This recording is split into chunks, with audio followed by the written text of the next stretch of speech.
બેસો બેસો.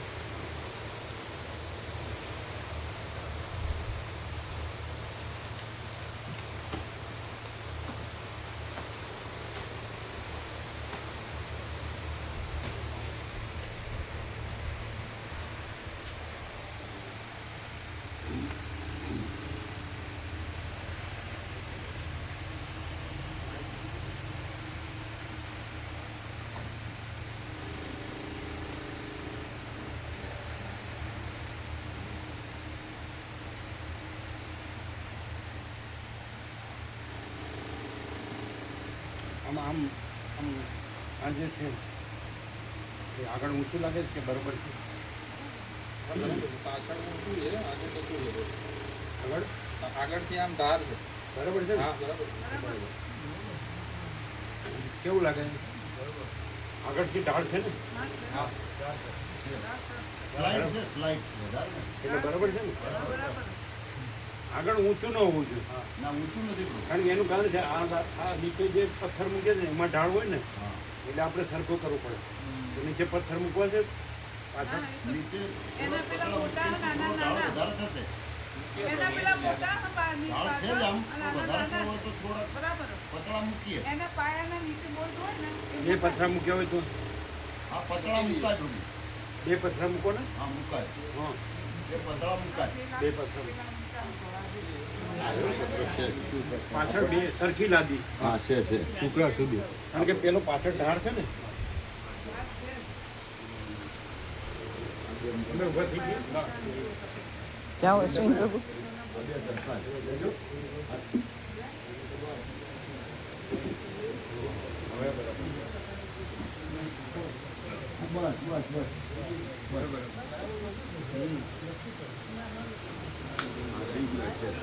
આને ઊંચો કરો.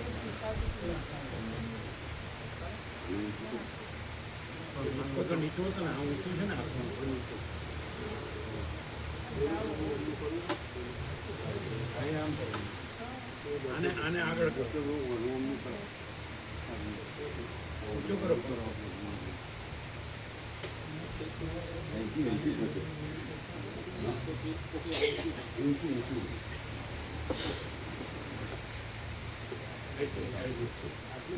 ऐसे जाने को नीचे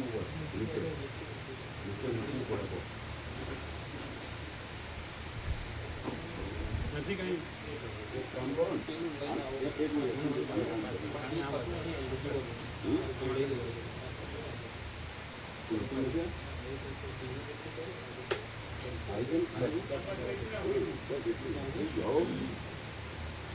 ઊંચું આવશે ના આવે ઊંચું નહીં થાય. થાળીઓ એમાંથી ઊંચું આવે. લિમિટ આવી લિમિટ આવી ગઈ. લિમિટ આવી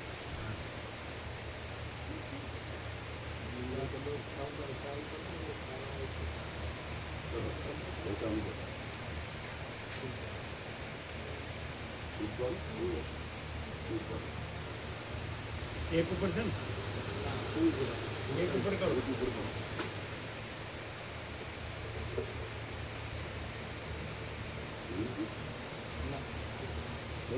હા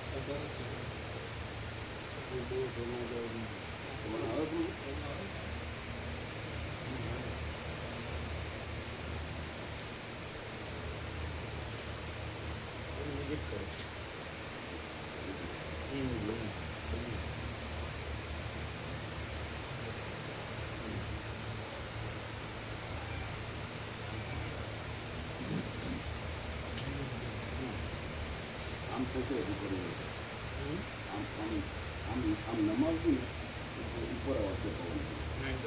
બરાબર અહીં આવે છે ને અહીં સુધી આવે છે. એટલે ઘુમાવી દે.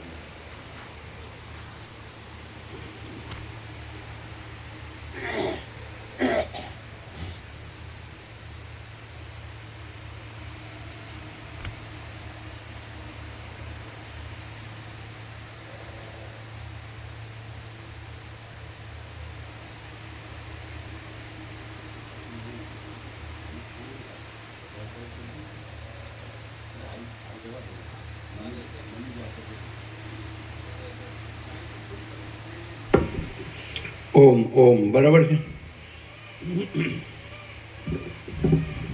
ઓમ ઓમ બરાબર છે. ઓમ ઓમ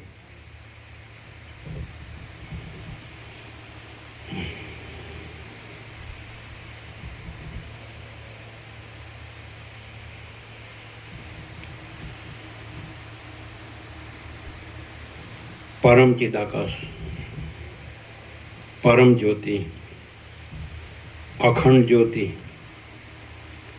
મહાચિદાકાશ, સ્વયં પ્રકાશ, સંપૂર્ણ પ્રકાશ, પૂર્ણ બ્રહ્મ, અનંત તેજઘન, અનંત ચિદઘન, પરમાકાશ, કેવલ, અનંત, શુદ્ધ, તેજઘન, પરમાકાશ, અખિલાત્મા, પૂર્ણ બ્રહ્મ, પરમાત્મા, પરમ ચિદાકાશ, પરમ જ્યોતિ, અખંડ જ્યોતિ,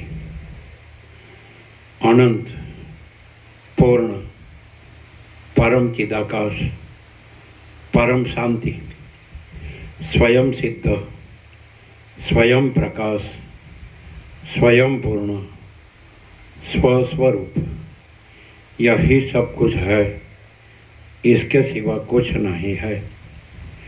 महाचिदाकाश, स्वयं प्रकाश, संपूर्ण प्रकाश, महाचिदाकाश ज्योति, अनंत, अखंड, अभेद, महाचिदाकाश ज्योति, महातत्व, महासामान्य, महाचिदाकाश, स्वसंवेद्य, सहज निर्विकल्प, महाचिदाकाश, परम कैवल्य, परम शांति, परम चिदाकाश, अनंत, पूर्ण, निरपेक्ष, सत, अनंत, संपूर्ण, अपरिघी, निर्भ्रांत, निरपेक्ष।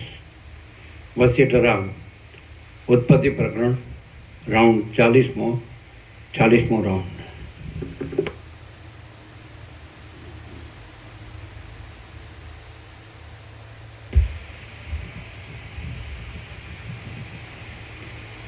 आद्य परब्रह्म सद्गुरु देव की जय। ओम श्री परमात्मने नमः। સદગ્રંથોમાં શિરોમણી શ્રી યોગ વાસિષ્ઠ મહારામાયણ, ઉત્પત્તિ પ્રકરણ, પાના નંબર 174, સર્ગ 24મો, વિચિત્રતા અને વિલાસોથી ભરપૂર આકાશનું વર્ણન। આ 24મા સર્ગમાં અનંત બ્રહ્માંડોની વિચિત્રતારૂપ વિલાસોથી ભરપૂર અને લીલાના તથા સરસ્વતીના માર્ગરૂપ આકાશનું વર્ણન કરવામાં આવશે। પાના નંબર 174, જમણી બાજુ ઉપર। કોઈ સ્થળમાં દેવતાઓ વિમાનોમાંથી પડી જતા હતા અને તેમના તેજથી જાણે અગ્નિની રેખા અંકાતી હતી। કોઈ સ્થળમાં ઉગેલા સેંકડો કેતુઓના પરસ્પર ભટકાવાથી ગીર્દી થઈ રહી હતી। કોઈ સ્થળમાં શુભ ગ્રહો ઊંચા ભાગના મંડળમાં ઉગ્યા હતા। કોઈ સ્થળમાં રાત્રિના જેવું અંધારું વ્યાપી રહ્યું હતું અને કોઈ સ્થળમાં દિવસના જેવો પ્રકાશ થઈ રહ્યો હતો। કોઈ સ્થળમાં વાદળા ગાજતા હતા, કોઈ સ્થળમાં નિર્મળ વાદળાઓ શાંત થઈ રહ્યા હતા અને કોઈ સ્થળમાં વાયુથી વીંખાયેલા ધોળા વાદળાના સમૂહો પુષ્પોની શૈયાઓ જેવા લાગતા હતા। કોઈ સ્થળમાં અત્યંત નિર્જનતા, શુદ્ધપણું, ઉપાધિ રહિતતા, આનંદથી કોમળપણું, શાંતપણું અને સ્વચ્છપણું હતું। તેથી ત્યાં જ્ઞાની પુરુષના વિશાળ હૃદયના જેવી શોભા દેખાતી હતી।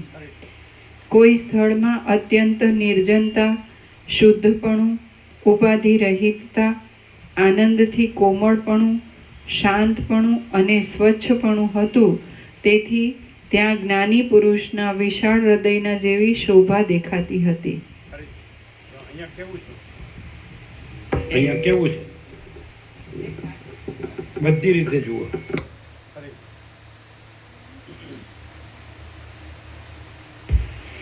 કોઈ સ્થળમાં અત્યંત નિર્જનતા, શુદ્ધપણું, ઉપાધિ રહિતતા, આનંદથી કોમળપણું, શાંતપણું અને સ્વચ્છપણું હતું.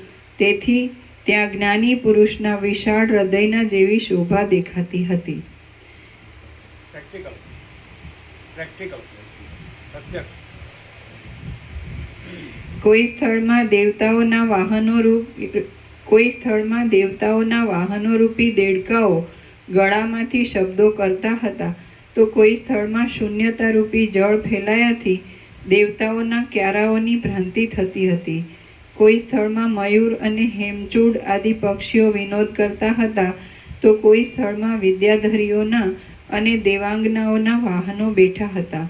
કોઈ સ્થળમાં કાર્તિક સ્વામીના મયુરોનું મંડળ વાદળાઓ વિશે ઉદ્ધત નૃત્ય કરતું હતું અને કોઈ સ્થળમાં અગ્નિના વાહનરૂપ પોપટો બેઠા હતા. આથી ત્યાં લીલા ઘાસવાળા પ્રદેશોના જેવી હરિયાળી થઈ રહી હતી. કોઈ સ્થળમાં યમરાજના પાડાના શરીર આગળ વાદળા પણ નાના લાગતા હતા અને કોઈ સ્થળમાં ઘોડાઓના ઘાસના સમૂહની ભ્રાંતિથી કાળા વાદળાને ચાવવા લાગ્યા હતા. કોઈ સ્થળમાં દેવતાઓના નગરો વ્યાપી રહ્યા હતા. કોઈ સ્થળોમાં દૈત્યોના નગરો દેખાતા હતા. કોઈ સ્થળમાં પર્વતોને પણ ફાડી નાખે એવા પવનને લીધે એકબીજાના નગરો અપ્રાપ્ત હતા. કોઈ સ્થળમાં મોટા પર્વતો જેવા ભૈરવો નાચતા હતા અને કોઈ સ્થળમાં પાંખોવાળા પર્વતો જેવા વિનાયકો નાચતા હતા. કોઈ સ્થળમાં પર્વતો પાંખોથી ઉડીને પવનની ભારે ઘૂઘવાટી કરતા હતા અને કોઈ સ્થળમાં ગંધર્વ નગરો તથા દેવાંગનાઓના ટોળા ફેલાઈ રહ્યા હતા. કોઈ સ્થળમાં ઉડતા પર્વતોમાંથી પડેલા લાખો વૃક્ષો વાદળાના છત્રો જેવા થઈ રહ્યા હતા અને કોઈ સ્થળમાં માયાએ બનાવેલી આકાશ નદીઓના જળોથી શીતળતા થઈ રહી હતી. કોઈ સ્થળમાં ચંદ્રના કિરણોના આકર્ષણથી પવનો શીતળ અને સુખાકારી વાતા હતા અને કોઈ સ્થળમાં ઊના પવનથી બળી ગયેલા ઝાડવાળા પર્વતો વાદળા જેવા લાગતા હતા. કોઈ સ્થળમાં વાયુ અત્યંત શાંત થઈ જવાથી લેશ માત્ર પણ શબ્દ થતો ન હતો અને કોઈ સ્થળમાં પર્વતો જેવા વાદળાની સેંકડો શિખાઓ પ્રગટી હતી. કોઈ સ્થળમાં વર્ષા ઋતુમાં ઉન્મત્ત અને ઘાટા વાદળા મોટો ગડગડાટ કરતા હતા, તો કોઈ સ્થળમાં દેવતાઓના અને દૈત્યોના સમૂહો યુદ્ધ કરતા હતા. આથી ત્યાં જઈ શકાય એમ પણ ન હતું. કોઈ સ્થળમાં આકાશ કમલિનીઓમાં રહેનારી હંસીઓ શબ્દ કરીને હંસોને બોલાવતી હતી અને કોઈ સ્થળમાં પવન આકાશગંગાના કાંઠાઓમાં ઉગેલી કમલિનીઓની સુગંધને લૂંટી જતી હતી. કોઈ સ્થળમાં સાક્ષાત ગંગા આદિ નદીઓની સ્થિતિને લીધે માછલા, મગરો, કરચલા, શંખલા અને કાચબાઓ ઠેકતા હતા. કોઈ સ્થળમાં સૂર્ય પૃથ્વીના પછવાડેના ભાગ ઉપર આવતો હતો એટલે ઊંચે પ્રસરેલી પૃથ્વીની કાળી છાયાની ગતિથી ચંદ્રગ્રહણ થતું હતું. કોઈ સ્થળમાં સૂર્ય ચંદ્રના પછવાડેના ભાગ પર આવતો હતો એટલે સૂર્ય અને પૃથ્વીની વચ્ચે ચંદ્ર આવવાને લીધે પૃથ્વી પર સૂર્ય ઢંકાયેલો દેખાતા સૂર્યગ્રહણ થતું હતું. કોઈ સ્થળમાં દેવતાઓએ માયાથી બનાવેલા પવનોને લીધે માયાની ફૂલવાડીઓ હાલતી હતી અને કોઈ સ્થળમાં પુષ્પોમાંથી પડતા મકરંદરૂપી હિમની વૃષ્ટિથી દેવાંગનાઓ ત્રાસ પામતી હતી. આમ જેમ ઉંબરાના ફળની અંદર જંતુઓ ભમે છે, તેમ તે આકાશમાં ત્રૈલોક્યના પ્રાણીઓ ભમતા હતા. તે સરસ્વતી અને લીલા એવા એ ઊંચા આકાશમાં ફરીને પાછા પૃથ્વી પર જવાને સજ્જ થયા. શ્રી યોગ વાસિષ્ઠ મહારામાયણમાં ઉત્પત્તિ પ્રકરણનો લીલાના આખ્યાન સંબંધી ગગન વર્ણન નામનો સર્ગ 24મો સમાપ્ત. સર્ગ 25મો. સમુદ્રો, દ્વીપો અને બ્રહ્માંડના આવરણો યુક્ત ભૂમંડળનું વર્ણન. આ 25મા સર્ગમાં 7 સમુદ્રોથી, 7 દ્વીપોથી અને બ્રહ્માંડના આવરણોથી વીંટાયેલું અપૂર્વ ભુવન તેઓએ દીઠું એ કથા કહેવામાં આવશે. વસિષ્ઠ બોલ્યા, હે રામ, આકાશમાંથી ઉતરીને પૃથ્વીના પહાડી ગામમાં જતી એ 2 સ્ત્રીઓએ કોઈ એક ભૂતળ દીઠું. તે ભૂતળ સરસ્વતીએ લીલાને દેખાડવા ધાર્યું હતું. એ મોટું ભૂતળ બ્રહ્માંડ રૂપી પુરુષના હૃદય કમળ રૂપ હતું. તેમાં દિશાઓરૂપી 8 પાંખડીઓ હતી, પર્વતોરૂપી ઘાટા કેસરાઓ હતા, અને તેમાં મધુર આમોદ, હર્ષ તથા સુગંધનો સુંદર સમૂહ વ્યાપી રહ્યો હતો. તેમાં નદીઓરૂપી નાના કેસરાઓનો નાળ હતો, અને હિમના કણોરૂપી મકરંદના બિંદુઓ હતા. તેમાં રાત્રિરૂપી ભ્રમરીઓ ફરતી હતી, અને પ્રાણીઓરૂપી મચ્છરો વ્યાપી રહ્યા હતા. તેની અંદર ઘણા ઘણા ગુણો, ભોગ્ય વસ્તુઓના ગુણો અને તંતુઓ હતા,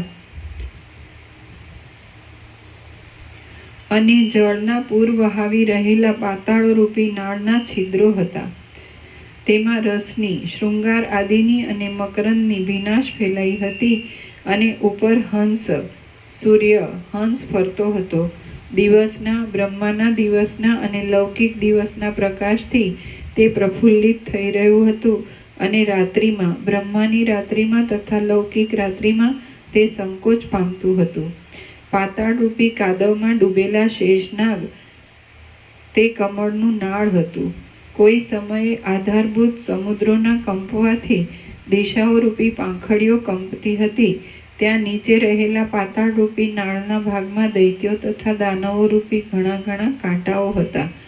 ત્યાં પોતાના વંશના બીજરૂપ અને સંભોગમાં સુકુમાર એવી દૈત્યોની સ્ત્રીઓના સમૂહરૂપી વેલ પર્વતોરૂપી મોટા બીજોના મૂળ ભાગ સુધી પહોંચી ગઈ હતી.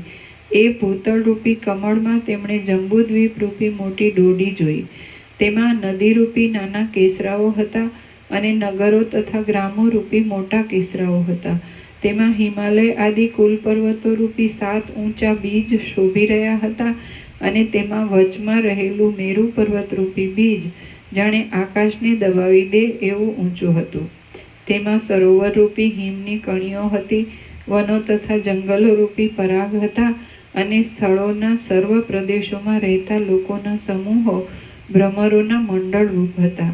સેંકડો યોજનોમાં વિસ્તાર પામેલા અને પ્રત્યેક પૂનમે વૃદ્ધિ પામનારા ચારે દિશાઓના સમુદ્રોરૂપી ભ્રમરોથી એ ડોડી વ્યાપ્ત હતી. દિશાઓરૂપી 8 પાંખડીઓમાં રહેલા દેવલોકના સમૂહરૂપી ભ્રમરોથી તે ઘેરાયેલી હતી, અને પ્રિયવ્રતના પુત્ર 9 રાજાઓએ તેને 9 પ્રકારે વહેંચેલી હતી. તે 1,00,000 યોજનના વિસ્તારવાળી હતી, રજરૂપી પરાગની કણીઓથી વ્યાપ્ત હતી, અને અનેક દેશોના સમૂહરૂપ સ્થિર હિમના કણોવાળી હતી.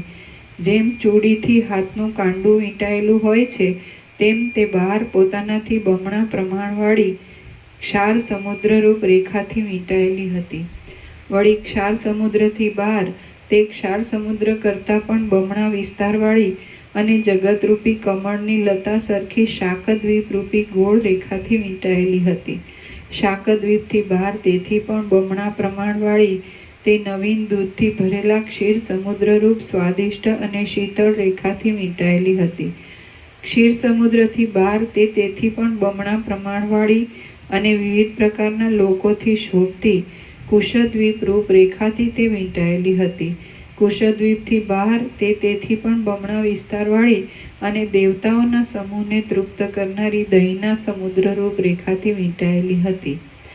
દહીંના સમુદ્રથી બહાર તે તેથી પણ બમણા પ્રમાણવાળી ક્રૌંચ દ્વીપરૂપ રેખાથી ખાઈથી રાજાની નવી નગરી વીંટાયેલી હોય તેમ વીંટાયેલી હતી. ક્રૌંચ દ્વીપથી બહાર તે તેથી પણ બમણા પ્રમાણવાળી ઘીના સમુદ્રરૂપ રેખાથી વીંટાયેલી હતી.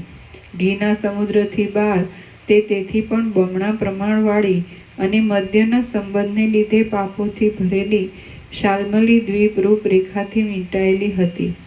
શાલ્મલી દ્વીપથી બહાર તેથી પણ બમણા પ્રમાણવાળી અને પુષ્પો સરખી ધોળી સુરાના સમુદ્રરૂપ રેખાથી જાણે શેષનાગની કાયાથી વિષ્ણુની કાયા વીંટાયેલી હોય તેમ વીંટાયેલી હતી. સુરાના સમુદ્રથી બહાર તે તેથી પણ બમણા પ્રમાણવાળી પ્લક્ષદ્વીપ રૂપ રેખાથી વીંટાયેલી હતી. પ્લક્ષદ્વીપથી બહાર તે તેથી બમણા પ્રમાણવાળી અને હિમાલયના શિખર જેવી ધોળી શેરડીના રસના સમુદ્રરૂપ રેખાથી વીંટાયેલી હતી.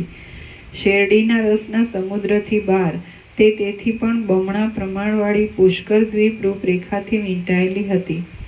એ પુષ્કર દ્વીપથી બહાર તે તેથી બમણા પ્રમાણવાળી મીઠા જળના સમુદ્રરૂપ રેખાથી વીંટાયેલી હતી. એ જંબુદ્વીપ રૂપી ડોડીને મીઠા જળના સમુદ્ર પછી તેથી પણ 10 ગણા પ્રમાણવાળી પાતાળમાં પહોંચનારી પાતાળના એક માર્ગરૂપ મહાભયંકર અને ખાડાઓના સમૂહરૂપ નીચાણવાળી સોનાની ધરતીનો આંટો હતો. સોનાની એ ધરતી પછી તેથી પણ 10 ગણી ઊંચી ચારે દિશાઓમાં આકાશ પર્યંત પહોંચેલી ખાડાઓના સમૂહથી ભય ઉપજાવનારી અર્ધભાગમાં સૂર્યના પ્રકાશને લીધે અર્ધ સંકોચ પામેલા અંધકારરૂપી નીલકમળોની પંક્તિઓવાળી તેમજ અનેક પ્રકારના માણિક્યમય શિખરોના તળાવોમાં ઉગેલા કલ્હારોથી, કુમુદોથી તથા પદ્મોથી શોભતી લોકાલોક પર્વતરૂપ ઊંચી, મોટી તથા ઉત્તમ ગુણોવાળી માળા વીંટાયેલી હતી. આથી એ જંબુદ્વીપરૂપ ડોડી જાણે ત્રૈલોક્યની લક્ષ્મીના કેશની ઉત્તમોત્તમ રચના હોય એવી લાગતી હતી. એ ડોડીને લોકાલોક પર્વત પછી સર્વ કરતા 10 ગણા પ્રમાણવાળા અજ્ઞાત ભૂત સંચાર કૌંસમાં જેમાં પ્રાણીઓનો સંચાર જણાતો નથી એ નામના અરણ્યનો ફરતો આંટો હતો. એ અરણ્ય પછી સેંકડો કરોડ યોજનોના પ્રમાણવાળી સુવર્ણના જેવી અને 2 ભાગવાળી બ્રહ્માંડની ઘાટી ભીંતનો ફરતો આંટો હતો. એ ભીંત પછી સર્વ કરતા 10 ગણા અને આકાશની પેઠે શોભતા અપાર જળનો ચારે દિશાઓમાં આંટો હતો. જળ પછી સર્વ કરતા 10 ગણા પ્રમાણવાળા અને મેરુ આદિ પર્વતોને પણ પીગળાવી નાખે એવી મોટી જ્વાળાઓવાળા અગ્નિનો ફરતો આંટો હતો. અગ્નિ પછી સર્વ કરતા 10 ગણા પ્રમાણવાળા મેરુ આદિ પર્વતોના સમૂહને પણ ખડની પેઠે તથા શૂળની પેઠે ઉડાડી નાખે એવા મોટા મોટા પર્વતોને પણ ફાડી નાખે એવા બીજાઓના વેગને તોડનારા અને પદાર્થોના શૂન્યપણાને લીધે સુસવાટી વગરના એવા પવનનો ફરતો આંટો હતો. તે પવન પછી એ સર્વ કરતા 10 ગણા પ્રમાણવાળા એક આકારવાળા અને શૂન્યતાવાળા આકાશનો ફરતો આંટો હતો. તે પ્રમાણે સમુદ્રોથી, મોટા પર્વતોથી, લોકપાલોથી, દેવતાઓથી, નગરોથી, આકાશથી અને ભૂતળથી વ્યાપ્ત થયેલું બ્રહ્માંડનું એ ઉદર જોઈને લીલાએ તુરત પૃથ્વીમાં પોતાના પ્રથમ ઘરના આધારરૂપ એવું તે ઊંડું પહાડી ગામ દીઠું. શ્રીયોગ વાસિષ્ઠ મહારામાયણમાં ઉત્પત્તિ પ્રકરણનો લીલાના આખ્યાન સંબંધી ભૂલોક વર્ણન નામનો સર્ગ 25મો સમાપ્ત. સર્ગ 26મો. લીલાને પોતાના ઘરમાં સ્વજનોનું દર્શન થયું. આ 26મા સર્ગમાં પોતાના ઘરમાં સ્વજનોનું દર્શન થયા પછી તથા તેઓનો વિલાપ સાંભળ્યા પછી ત્યાં જ ઊભેલી લીલા ઉપર સરસ્વતીએ અનુગ્રહ કર્યો એ કથા કહેવાશે અને જગતનું તત્વ પણ કહેવાશે. વસિષ્ઠ બોલ્યા, હે રામ, એ પ્રમાણે એ સ્ત્રીઓ પદ્મરાજાના વાસરૂપ બ્રહ્માંડના મંડળમાંથી નીકળીને વસિષ્ઠ બ્રાહ્મણના વાસરૂપ તે બીજા બ્રહ્માંડમાં આવી. ત્યાં બ્રહ્મવિદ્યાથી સિદ્ધ થયેલી અને લોકને અદૃશ્ય એવી એ 2 સ્ત્રીઓએ પોતાનું જ ઘર દીઠું અને તેમાં એ બ્રાહ્મણને રહેવાનો મંડપ પણ દીઠો. તેમાં સઘળી દાસીઓ ચિંતાથી વિહ્વળ થઈ હતી. સર્વ સ્ત્રીઓના મુખો આંસુના પ્રવાહથી ભીંજાઈ ગયા હતા અને લગભગ બધા લોકોના મોં લેવાઈ ગયા હતા. આથી એ ઘર ખરી પડેલી પાંખડીઓવાળા કમળ જેવું લાગતું હતું. તે ઓચ્છવહીણા નગર જેવું, અગસ્ત્યે જળ પી જઈને ખાલી કરેલા સમુદ્ર જેવું, ગ્રીષ્મ ઋતુના અગ્નિથી બળી ગયેલા બગીચા જેવું અને વીજળીથી બળેલા ઝાડ જેવું લાગતું હતું. તે વાયુથી તૂટેલા વાદળા જેવું, હિમથી બળેલા કમળ જેવું અને વાટ તથા તેલ અલ્પ રહેવાથી પ્રકાશ રહિત થયેલા દીવા જેવું લાગતું હતું.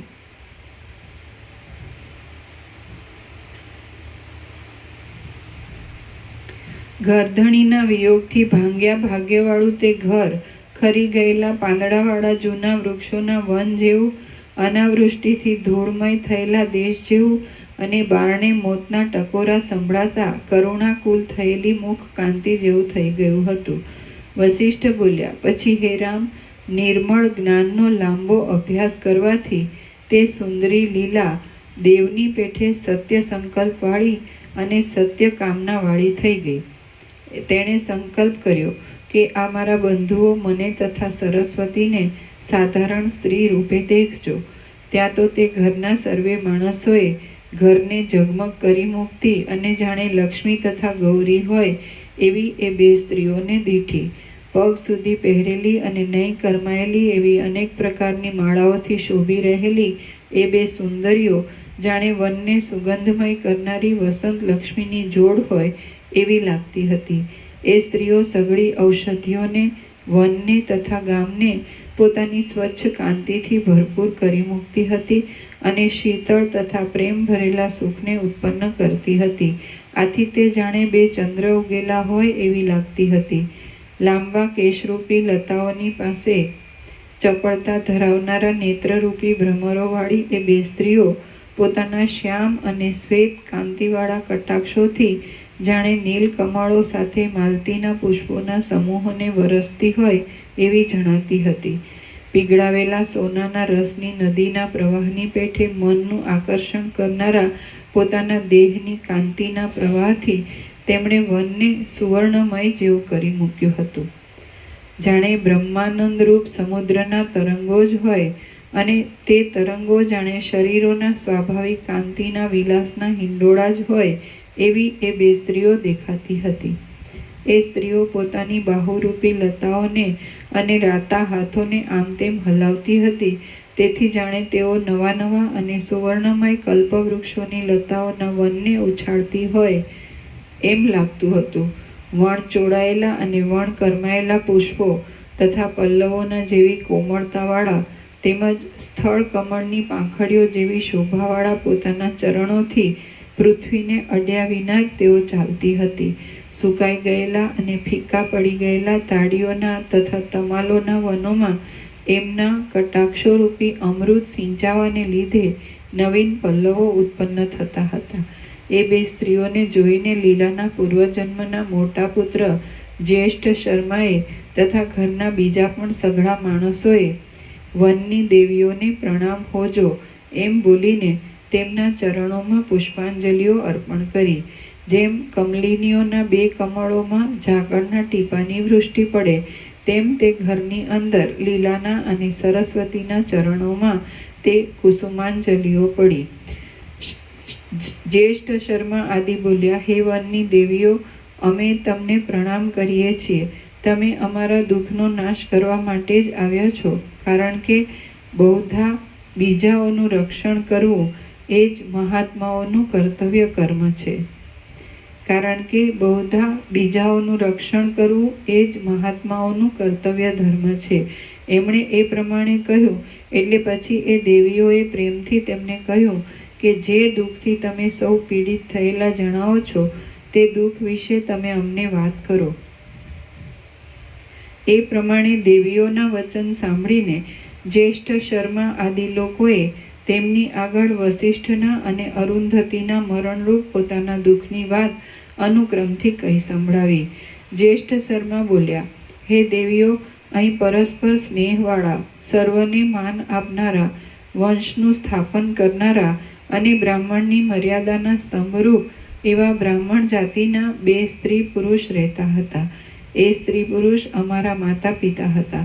તેઓ હમણાં આ ઘરને, પુત્રોને, પશુઓને અને બાંધવોને છોડીને સ્વર્ગવાસી થયા છે. આથી અમને આ સઘળું ત્રૈલોક્ય સૂનું લાગે છે. ક્ષણે ક્ષણે આ પક્ષીઓ આકાશમાંથી પોતાના શરીરોને પછાડે છે અને ભક્તિને લીધે આ ઘર ઉપર બેસીને મધુર સ્વરોથી અમારા મા બાપનો શોક કરે છે. ગુફારૂપી મુખથી ગુરગુર શબ્દરૂપ વિલાપ કર્યા કરતો આ પર્વત અત્યંત વ્યાકુળ થઈને નદીઓ રૂપી મોટી આંસુ ધારાઓ વહાવીને રડ્યા કરે છે. ઝરણાઓના શબ્દોરૂપી ચીસો પાડતી, ઊના પવનો રૂપી નિશાસા મૂક્યા કરતી અને મેઘરૂપી વસ્ત્રોથી રહિત થઈ જતી આ દિશાઓ અમારા મા બાપના શોકથી અત્યંત દુર્બળ થઈ ગઈ છે. ગામના સઘળા માણસો પછડાઈને સઘળા અંગોમાં ઘવાઈ ગયા છે. કરુણ રસથી ભરેલી ચીસો પાડ્યા કરે છે, રાગ થઈ ગયા છે, ઉપવાસ કર્યા કરે છે અને મરી જવાની ઈચ્છા કરે છે. વૃક્ષના ગુચ્છોરૂપી નેત્રોમાંથી દિવસે તાપથી ગરમ થયેલા હિમકણરૂપી આંસુના ટીપાઓ ધરતી પર પડ્યા કરે છે. ધૂળથી ઘેરાયેલી અને લોકોની અવરજવર વિના થઈ પડેલી આ ગલી વિધવાની જેમ જાણે આનંદહીન અને શૂન્ય હૃદય થઈ ગઈ છે. કોયલ પક્ષીઓના તથા ભ્રમરોના શબ્દોરૂપી વિલાસ કરતી ઝાકળની વૃષ્ટિરૂપ આંસુઓથી ભીંજાયેલી અને અત્યંત ઊના પવનોરૂપી નિશ્વાસથી વૃક્ષ થયેલી આ લતાઓ પોતાના પલ્લવોરૂપ હાથોથી છાતી તથા માથાને કૂટ્યા કરે છે. તાપથી તપી ગયેલા શરીરોવાળા આ ઝરણાઓ શોકને લીધે પોતાના શરીરોના સેંકડો ટુકડા કરી નાખવા માટે મોટા ખાડાઓની છીપરો ઉપર શરીરોને પડતા મૂકે છે. આ અમારા ઘરોનો સરસામાન વિખાઈ ગયો છે, તેની લક્ષ્મી ઉડી ગઈ છે, સર્વ સ્થળે સુનકાર વર્ત્યો છે અને સર્વત્ર ઘાટા અંધારા વ્યાપ્યા છે. એવા આ અમારા ઘરો અવશ્ય અરણ્યરૂપ થઈ ગયા છે. ભ્રમરોના શબ્દોથી વિલાપ કરતી આ ફૂલવાડીઓમાંથી અમને અપ્રિય લાગતો સુગંધ નામનો દુર્ગંધ નીકળ્યા કરે છે. આ ચૈત્ર માસના વૃક્ષોને વિલાસ આપનારી લતાઓ પણ પોતાના ગુચ્છોરૂપી નેત્રોને સંકોચી લે છે. દિવસે દિવસે રસ રહિત તથા દુર્બળ થાય છે, તૂટી પડે છે. જવામાં ઉતાવળી થયેલી, ઘણો કલકલાટ કરતી અને ધરતી પર લોટતી જતી આ નદીઓ શોકને લીધે પોતાના શરીરોને સમુદ્રમાં નાખવા સજ્જ થયેલી છે. આ વાવો પ્રથમ ઘણી ચપળતાવાળી હતી, પણ તે હમણાં મગતરું બેસવાથી જેટલું ચલન થાય તેટલું ચલન સુદ્ધા કરતી નથી અને મનમાં આનંદને ઉત્પન્ન જ થવા નહીં દે એવા શોકની ભાવના કર્યા કરે છે. અમે ધારીએ છીએ કે હમણાં અમારા માતા પિતા આકાશને શોભાવતા હશે, તેથી આકાશમાં કિન્નરો, ગંધર્વો, વિદ્યાધરો અને અપ્સરાઓ ગાયન કરવા લાગ્યા હશે. હે દેવીઓ, આ પ્રમાણે બન્યું છે તો હવે તમે અમારા શોકનો નાશ કરો, કારણ કે મહાત્માઓનું દર્શન કદી પણ નિષ્ફળ થતું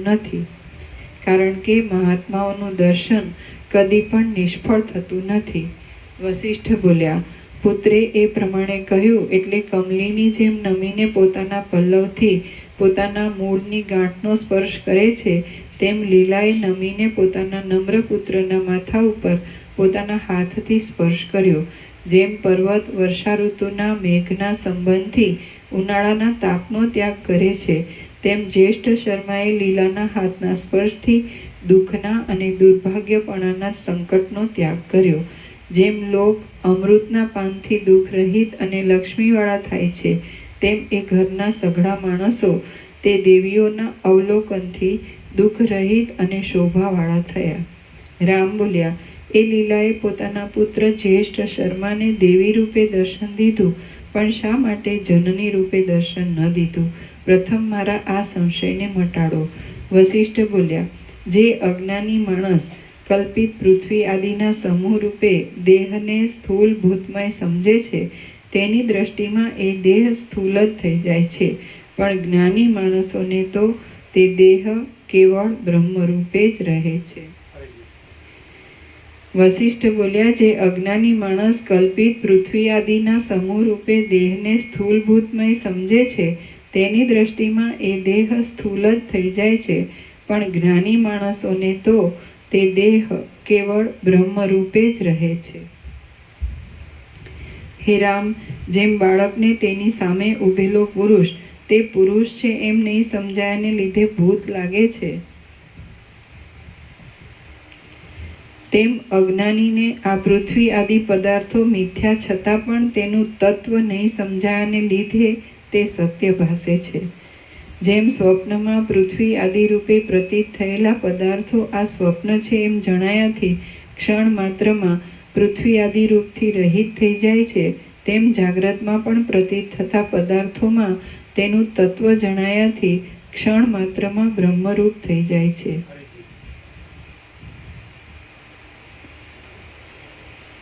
જેમ સ્વપ્નમાં પૃથ્વી આદિ રૂપે પ્રતીત થયેલા પદાર્થો આ સ્વપ્ન છે એમ જણાયાથી ક્ષણ માત્રમાં પૃથ્વી આદિ રૂપથી રહિત થઈ જાય છે, તેમ જાગ્રતમાં પણ પ્રતીત થતા પદાર્થોમાં તેનું તત્વ જણાયાથી ક્ષણ માત્રમાં બ્રહ્મરૂપ થઈ જાય છે. પિત્ત આદિ ધાતુઓના ક્ષોભને લીધે માથું ફરી ગયું હોય એવા મનુષ્યો સ્ફટિક મણીની ભાતને અવકાશ રૂપ સમજે છે, તો તેને અવકાશ રૂપે જ અનુભવમાં આવે છે, એટલે તેઓ તે માર્ગે જવાનો ઉદ્યોગ કરે છે. તે જ પ્રમાણે પૃથ્વી આદિ પદાર્થો બ્રહ્મરૂપ સમજવામાં આવે તો તેઓ બ્રહ્મરૂપે જ અનુભવમાં આવે છે. જેમ સ્વપ્નમાં નગર શૂન્યરૂપ સમજવામાં આવે છે અને સમભૂમિ ખાડારૂપ સમજવામાં આવે છે, તેમ અજ્ઞાન દશામાં બ્રહ્મ પૃથ્વી આદિરૂપ સમજવામાં આવે છે. જેમ સ્વપ્નમાં પ્રતીત થયેલી ખોટી સ્ત્રી પણ પગ ચાંપવા આદિ કામ કરે છે, તેમ અજ્ઞાન દશામાં પ્રતીત થયેલું આ ખોટું જગત પણ ક્રિયાઓ કરે છે. બ્રહ્મને પૃથ્વી આદિરૂપ સમજીએ તો તે ક્ષણ માત્રમાં પૃથ્વી આદિરૂપ થઈ જાય છે. કૌંસમાં પરમ ચૈતન્ય આપણા સમજવા પ્રમાણે વિવર્ત પામે છે એવો તેનો સ્વભાવ જ છે. કૌંસ પૂરો. જેમ મૂર્છામાં પરલોક નહીં છતાં પણ કેટલાકને પ્રત્યક્ષ અનુભવમાં આવે છે, તેમ અજ્ઞાન દશામાં જગત નહીં છતાં પણ તે પ્રત્યક્ષ અનુભવમાં આવે છે. જેમ બાળક આકાશને જ પિશાચરૂપ સમજે છે, તેમ અજ્ઞાની બ્રહ્મને જ જગતરૂપ સમજે છે. જેમ મરવા પડેલો માણસ આકાશમાં વનને દેખે છે, તેમ અજ્ઞાની બ્રહ્મમાં જગતને દેખે છે. જેમ માણસ બ્રહ્મમાં આકાશને કેશના કુંડાળા રૂપ સમજે છે, તેમ અજ્ઞાની માણસ બ્રહ્મને જગતરૂપ સમજે છે. જેમ કોઈને આકાશમાં મોતીની પ્રતીતિ થાય છે, તેમ અજ્ઞાનીને બ્રહ્મમાં જગતની પ્રતીતિ થાય છે. જેમ ત્રાસ પામેલા, મત્ત થયેલા, અર્ધી નિંદ્રાવાળા અને વહાણમાં બેસીને જતા માણસો આકાશમાં જ ભૂત, વન અને વૃક્ષાદિને દેખે છે, તેમજ તેને લીધે પલાયન આદિ ક્રિયાઓનો પણ અનુભવ કરે છે, તેમ અજ્ઞાની માણસો બ્રહ્મમાં જ આ જગતને દેખે છે, તેમજ તે દેખવાથી ઘણી ઘણી ક્રિયાઓનો પણ અનુભવ કરે છે.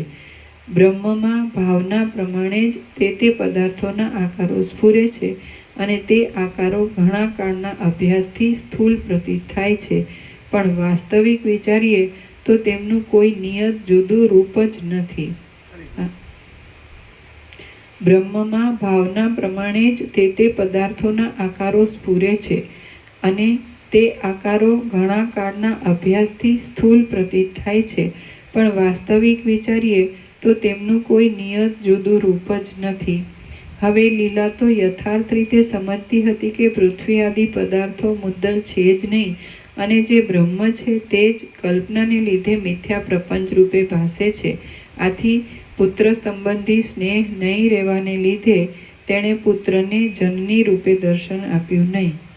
ચિદાકાશરૂપ બ્રહ્મના જ બોધવાળા મુનિને ક્યાંથી, કેવી રીતે અને ક્યારે પુત્રો, મિત્રો કે સ્ત્રીઓ હોય? ચિદાકાશરૂપ બ્રહ્મના બોધવાળા મુનિને ચિદાકાશરૂપ બ્રહ્મના જ બોધવાળા મુનિને ક્યાંથી, કેવી રીતે અને ક્યારે પુત્રો, મિત્રો અને સ્ત્રીઓ હોય? આ દ્રશ્ય મૂળે ઉત્પન્ન જ થયું નથી અને જે પ્રતીત થાય છે તે બ્રહ્મ જ છે એવા ઉત્તમ જ્ઞાનવાળા માણસોને રાગની કે દ્વેષની દ્રષ્ટિ જ કેમ હોય? આ દ્રશ્ય મૂળે ઉત્પન્ન જ થયું નથી અને જે પ્રતીત થાય છે તે બ્રહ્મ જ છે એવા ઉત્તમ જ્ઞાનવાળા માણસોને રાગની કે દ્વેષની દ્રષ્ટિ જ કેમ હોય? લીલાએ જ્યેષ્ઠ શર્માના માથા ઉપર જે હાથ મૂક્યો તે તો આરંભ અને તે આરંભના બોધરૂપી શક્તિવાળા ચૈતન્યનું જ વિવર્તરૂપ ફળ હતું. હે રામ, અખંડ બોધરૂપી બ્રહ્મ આકાશ કરતાં પણ અત્યંત સૂક્ષ્મ છે અને થોડુંક આગળથી ચિદાકાશરૂપ બ્રહ્મના જ બોધવાળા મુનિને ક્યાંથી, કેવી રીતે અને ક્યારે પુત્રો, મિત્રો અને સ્ત્રીઓ હોય? આ દ્રશ્ય મૂળે ઉત્પન્ન જ થયું નથી અને જે પ્રતીત થાય છે તે બ્રહ્મ જ છે એવા ઉત્તમ જ્ઞાનવાળા માણસોને રાગની કે દ્વેષની દ્રષ્ટિ જ કેમ હોય? લીલાએ જ્યેષ્ઠ શર્માના માથા ઉપર જે હાથ મૂક્યો હતો તે તો આરંભ અને તે આરંભના બોધરૂપી શક્તિવાળા ચૈતન્યનું જ વિવર્તરૂપ ફળ હતું. હે રામ, અખંડ બોધરૂપી બ્રહ્મ આકાશ કરતાં પણ અત્યંત સૂક્ષ્મ છે અને અત્યંત શુદ્ધ છે. હે રામ, અખંડ બોધરૂપી બ્રહ્મ આકાશ કરતાં પણ અત્યંત સૂક્ષ્મ છે અને અત્યંત શુદ્ધ છે. બોધ ઉપર સવારે બોધ ઉપર વાત થઈ ગઈ કે બોધ છે તો બોધ જ છે, સમજે? અને એ બોધ છે તો એ જ બ્રહ્મ છે, ચિદાકાશ છે. એ સવારે વાત થઈ ગઈ. અખંડ બોધ રૂપ ચિદાકાશ.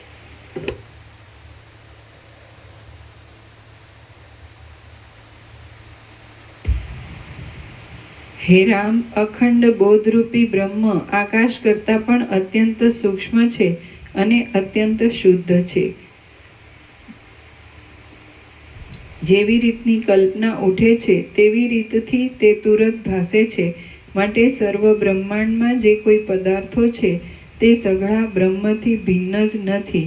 આપણે સ્વપ્નના અને સંકલ્પના નગરોમાં એવી રીતનો અનુભવ પણ કર્યો છે. શ્રી યોગ વાસિષ્ઠ મહારામાયણમાં ઉત્પત્તિ પ્રકરણનો લીલાના આખ્યાન સંબંધી સિદ્ધ દર્શન હેતુ કથન નામનો સર્ગ 26મો સમાપ્ત. સર્ગ 27મો. લીલાને જ્ઞાનથી પોતાના પૂર્વ જન્મોનું સ્મરણ થયું. આ 27મા સર્ગમાં વિસ્મય પામેલી અને ફરીવાર પતિનું દર્શન કરવા ઈચ્છતી લીલાને સરસ્વતીએ પ્રબોધ દેતા લીલા પોતાના ઘણા જન્મોની વાત કરશે. વસિષ્ઠ બોલ્યા, પછી એ બે સ્ત્રીઓ તે પહાડી ગામની અંદર તે જ ઘરના મંડપમાંના આકાશમાં જ્યેષ્ઠ શર્મા આદિની સમીપમાં રહેલી છતાં જ તુરત બીજા લોકોની દ્રષ્ટિથી અદૃશ્ય થઈ ગઈ.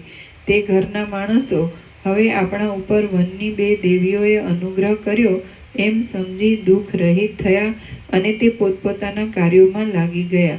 પછી સંકલ્પ રહિત શરીરવાળી સરસ્વતી એ મંડપના આકાશમાં જ અંતર્ધાન થઈને રહેલી તે સંકલ્પમય શરીરવાળી અને વિસ્મયને લીધે કશું નહીં બોલતી લીલાને કહ્યું. પછી સંકલ્પ રહિત શરીરવાળી સરસ્વતીએ મંડપના આકાશમાં જ અંતર્ધાન થઈને રહેલી તે સંકલ્પમય શરીરવાળી અને વિસ્મયને લીધે કશું નહીં બોલતી લીલાને કહ્યું. લોકમાં જેમના સ્વપ્ન કે સંકલ્પ પરસ્પરને મળતા આવે છે તેમની તે સમયે પરસ્પર થયેલી વાતચીત કૌંસમાં ઉષાના અને અનિરુદ્ધના પરસ્પર થયેલા સ્વપ્નની વાતચીતની પેઠે ઉપયોગમાં આવે એવી થાય છે.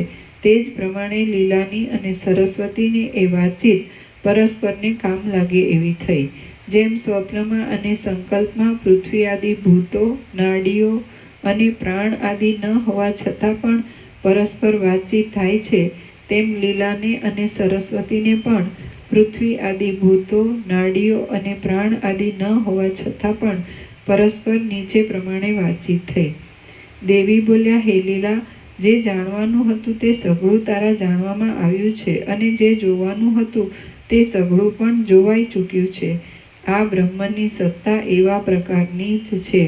હવે તારે બીજું કાંઈ પૂછવાનું હોય તો તે કહે. લીલા બોલી, મારા મરી ગયેલા પતિ પદ્મરાજાનો જીવ જે સ્થળમાં રાજ્ય કરે છે તે સ્થળમાં એ લોકોએ મને કેમ દીઠી નહીં અને અહીં મારા પુત્રે મને કેમ દીઠી? દેવી બોલ્યા, હે સુંદરી, હે પુત્રી, તે સમયે તને અભ્યાસ નહોતો, તેથી તારો દ્વૈતનો નિશ્ચય સંપૂર્ણ રીતે અસ્ત પામ્યો ન હતો. જે પોતે અદ્વૈતપણાને પ્રાપ્ત થયો નથી તેને સત્ય સંકલ્પ આદિ અદ્વૈતની ક્રિયાઓ પ્રાપ્ત નથી. જે માણસ તડકામાં ઊભો હોય તેને છાયાના શીતળપણાનો અનુભવ ક્યાંથી થાય? તે સમયે અભ્યાસ નહીં હોવાથી તને હું લીલા છું એવી ભાવના ટળી નહોતી, તેથી તારામાં સત્ય સંકલ્પપણું હતું નહીં. હે સુંદરી, હમણાં તું સત્ય સંકલ્પ થઈ છે, તેથી મારો પુત્ર મને દેખે એવો તારો સંકલ્પ સત્ય થયો. હવે તું તે પતિની પાસે જઈશ તો તેની સાથે આગળની પેઠે જ તારો વ્યવહાર પ્રવૃત્ત થશે. લીલા બોલી, આ ઘરના જ આકાશમાં મારો પતિ વસિષ્ઠ બ્રાહ્મણ હતો. એ મરણ પામીને અહીં જ પદ્મરાજા થયો હતો. આ આકાશમાં જ બીજી પૃથ્વી ઉપર તેના સંસારની રાજધાની છે અને તે રાજધાનીમાં હું તેની રાણી હતી. અહીં જ અંતઃપુરમાં તે મારો પતિ પદ્મરાજા મરી ગયો અને મરી જઈને પાછો આ અંતઃપુરના આકાશમાં જ પૃથ્વી ઉપર તે નગરમાં અનેક પ્રકારના દેશોનો સ્વામી એવો વિદુરથ રાજા થયો છે. એ પ્રમાણે બ્રહ્મ ચૈતન્યનો સઘળો વિવર્ત ક્ષણ માત્રમાં આ આકાશમાં થયો છે. હું ધારું છું કે જેમ ડાબલામાં સરસવના સમૂહો રહે છે, તેમ આ ઘરના આકાશમાં જ સઘળા બ્રહ્માંડો રહ્યા છે. એ મારા પતિનો દેશ અહીં અત્યંત સમીપમાં જ હશે એમ હું ધારું છું. તો અહીં કોઈ ખૂણામાં રહેલા એ દેશને હું જોઈ શકું તેમ કરો. દેવી બોલ્યા, હે પુત્રી, હે ભૂતળની અરુંધતી, તારા અનેક જન્મોમાં સેંકડો પતિઓ થઈ ગયા છે. તેમાં 3 તો હમણાં જ થઈ ગયા છે. તારા હમણાંના 3 પતિઓમાં વસિષ્ઠ બ્રાહ્મણ ભસ્મ થઈ ગયો છે. પદ્મરાજા અંતઃપુરમાં શબ થઈને પુષ્પમાં પડ્યો છે. અને ત્રીજો હમણાં આ સંસાર મંડળમાં રાજ્ય કરે છે. એ રાજા સંસારરૂપી મહાસમુદ્રમાં પડીને ભમ્યા કરે છે. એ ભોગોરૂપી કલ્લોલોમાં ગૂંચવાઈને વિક્ષેપ પામેલો છે. મેલી બુદ્ધિવાળો થઈ ગયો છે. સંસારરૂપી સમુદ્રમાં કાચબારૂપ થયો છે અને દેહાભિમાનથી સ્વરૂપને ભૂલી ગયો છે. તે વિચિત્ર પ્રકારના રાજકાર્યોને વ્યગ્રતાપૂર્વક કરી જાય છે, તો પણ દેહાભિમાનને લીધે સૂઈ ગયો છે અને સંસારરૂપી ભ્રાંતિમાંથી ચેતતો નથી. તે હું ઈશ્વર છું, ભોગી છું, સિદ્ધ છું, બળવાન છું અને સુખી છું એવી રીતની દુરભિમાનરૂપી અનર્થકારી દોરીથી બંધાઈને પરવશ થઈ ગયો છે. હવે હે સુંદરી, તને હું કયા પતિની પાસે લઈ જાઉં તે તું મને કહે. જેમ વાયુ સુગંધને એક વનમાંથી બીજા વનમાં લઈ જાય છે, તેમ હું તને તું જ્યાં કહે ત્યાં અહીંથી લઈ જાઉં. હે પુત્રી, એ સંસાર બીજો છે, બ્રહ્માંડરૂપી મંડળ પણ બીજું છે અને ત્યાં થતી વ્યવહારની પરંપરાઓ પણ બીજી જ છે. જો કે ચૈતન્ય દ્રષ્ટિથી એ સઘળા સંસાર મંડળો અહીં પડખામાં જ છે, તો પણ લૌકિક દ્રષ્ટિથી તેઓ વચ્ચે કરોડો યોજનનું અંતર છે. એ સંસાર મંડળોમાં કરોડો મેરુ અને મંદરાચળ પર્વતો રહ્યા છે. તેમનું સ્વરૂપ વાસ્તવિક રીતે તો આ ચિદાકાશ માત્ર જ છે એમ જાણી લે. જેમ સૂર્યની પ્રભામાં અનેક રસરેણુઓ સ્ફુરે છે, તેમ મહાચૈતન્યના પરમાણુમાં અનેક બ્રહ્માંડો અવિચ્છિન્ન રીતે સ્ફુરે છે. જેમ સૂર્યની પ્રભામાં અનેક રસરેણુઓ સ્ફુરે છે, તેમ મહાચૈતન્યના પરમાણુમાં અનેક બ્રહ્માંડો અવિચ્છિન્ન રીતે સ્ફુરે છે. જો કે બ્રહ્માંડો, દ્વીપ અને સમુદ્ર આદિ પ્રબળ આડંબરોથી ભરપૂર છે, તો પણ વિચારરૂપી તુલામાં ચડાવી જોતા તેઓ વડના બીજ જેવડા પણ થઈ શકતા નથી. જેમ અનેક જાતના રત્નોનો નિર્મળ પ્રકાશ ભ્રાંતિથી આકાશમાં કોઈ વન જેવો પ્રતીત થાય છે, તેમ પૃથ્વી આદિ ભૂતો વિનાનું ચૈતન્ય જ અવિદ્યા સંબંધી દ્રઢ વાસનાને લીધે જગત રૂપે પ્રતીત થયું છે. જે પરમ ચૈતન્ય છે તે પોતાનામાં જ આ જગત આદિ રૂપે સ્ફુરે છે, કારણ કે પૃથ્વી આદિ કોઈ પણ વસ્તુઓ સૃષ્ટિના આરંભમાં મુદ્દલ ઉત્પન્ન જ થઈ નથી. જે પરમ ચૈતન્ય છે તે પોતાનામાં જ આ જગત આદિ રૂપે સ્ફુરે છે, કારણ કે પૃથ્વી આદિ કોઈ પણ વસ્તુઓ સૃષ્ટિના આરંભમાં મુદ્દલ ઉત્પન્ન જ થઈ નથી. જેમ તળાવમાં તરંગો થઈને વળી પાછા ફરી જાય છે, તેમ ચૈતન્યમાં વિચિત્ર આકારવાળા દિવસ આદિ કાળના વિભાગો તથા બ્રહ્માંડ આદિ દેશો નાશ પામીને વળી પાછા ફરી થયા કરે છે. લીલા બોલી, હે જગદંબા, તમે કહો છો તેમ જ છે. મને હમણાં એ બધું સાંભળે છે. મારો આ જન્મ તામસ કે સાત્વિક નથી, પણ રાજસ છે. હું આ કલ્પના આરંભમાં બ્રહ્માથી અવતરી છું. ત્યારથી અનેક યોનિઓમાં મારા 800 જન્મ થઈ ગયા છે. તે બધાનું મને અત્યારે સ્પષ્ટ સ્મરણ થયું છે. હું પૂર્વે કોઈ સંસાર મંડળમાં વિદ્યાધરની વારાંગના હતી ને જેમ ભમરી કમળમાં ફરે છે તેમ વિદ્યાધરના લોકમાં ફરતી હતી. પછી હું દુષ્ટ વાસનાઓથી મલિન થઈને કોઈ સંસાર મંડળમાં મનુષ્યની સ્ત્રી થઈ હતી. તે પછી હું બીજા સંસાર મંડળમાં નાગરાજની કામિની થઈ હતી. તે પછી હું કદંબ, કુંદ, લીંબુ તથા કરંજના વનમાં રહેનારી શ્યામ શરીરવાળી અને પાંદડાના વસ્ત્રો પહેરનારી ભીલડી થઈ હતી. એ જન્મમાં હું વનની વાસનાને લીધે ધર્મને જાણતી નહોતી અને ઉદ્ધતપણાથી વર્તતી હતી. તેથી તે જન્મ પછી મને પાંદડારૂપી હાથવાળી અને પુષ્પરૂપી નેત્રવાળી લતાનો અવતાર આવ્યો હતો. હું તે જન્મમાં એક પવિત્ર આશ્રમની લતા તરીકે અવતરી હતી. હું ત્યાં એક મુનિના સંબંધથી પવિત્ર થઈ હતી. પછી હું દાવાનળથી બળી ગઈ હતી અને ત્યાં જ રહેનારા એ મહામુનિની દીકરી થઈ હતી.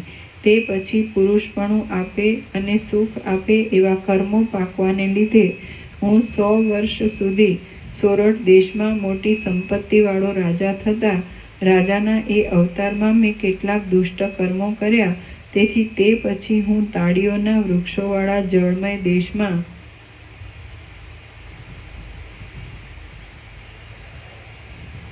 નવ વર્ષ સુધી નોળિયણ થઈ હતી અને તે અવતારમાં મારું અંગ કોઢથી બગડી ગયું હતું. હે દેવી, તે પછી મેં સોરઠ દેશમાં મોતને લીધે 8 વર્ષ સુધી ગાયનો અવતાર ભોગવ્યો હતો. તે અવતારમાં મેં દુષ્ટ, મૂર્ખ અને બાળક એવા ગોવાળોના માર ખાધા હતા અને તેમને પછવાડે દોડાવવા આદિ વિનોદ પણ કર્યા હતા. તે પછી વનની પૃથ્વીમાં મને પક્ષીણીનો અવતાર આવ્યો હતો. તે અવતારમાં વિનાકારણ વેર વધારનારા પારધીએ મારા ઉપર ઝાડ નાખી હતી. જ્ઞાની જેમ અધમ વાસનાઓને સાધનોના મોટા પરિશ્રમથી તોડી નાખે છે, તેમ મેં ઘણા પ્રયત્નોથી તે ઝાડને તોડી નાખી હતી. જ્ઞાની જેમ અધમ વાસનાઓને સાધનોના મોટા પરિશ્રમથી તોડી નાખે છે, તેમ મેં ઘણા પ્રયત્નોથી તે ઝાડને તોડી નાખી હતી. તે પછી મને ભમરીનો અવતાર આવ્યો હતો. એ અવતારમાં હું ભ્રમરની સાથે પુષ્પોના કેસરાઓ રૂપી શૈયાઓમાં વિશ્રામ લેતી હતી અને કમળોની કળીઓની અંદર બેસીને એકાંતમાં તે કમળોના કેસરાઓને ખાતી હતી. તે પછી મને મનોહર નેત્રોવાળી હરિણીનો જન્મ પ્રાપ્ત થયો હતો. તે જન્મમાં મારા મર્મ સ્થળોમાં પારધીઓના બાણ વાગવાથી મારે ઊંચા શિખરોવાળા વનોના રમણીય પ્રદેશોમાં ભટકવું પડ્યું હતું. તે પછી મને માછલીનો અવતાર આવ્યો હતો. એ અવતારમાં હું સમુદ્રના મોજાઓથી તણાતા તણાતા દિશા ભૂલી ગઈ હતી અને મચ્છીમાર લોકોની પાસે પહોંચી ગઈ હતી. ત્યાં મચ્છીમાર લોકોએ મારા મોઢા ઉપર લાકડીનો ઘા કર્યો, પણ દૈવયોગે તે લાકડી પાણીમાં રહેલા એક કાચબાની પીઠના હાડકામાં વાગી અને વ્યર્થ ગઈ.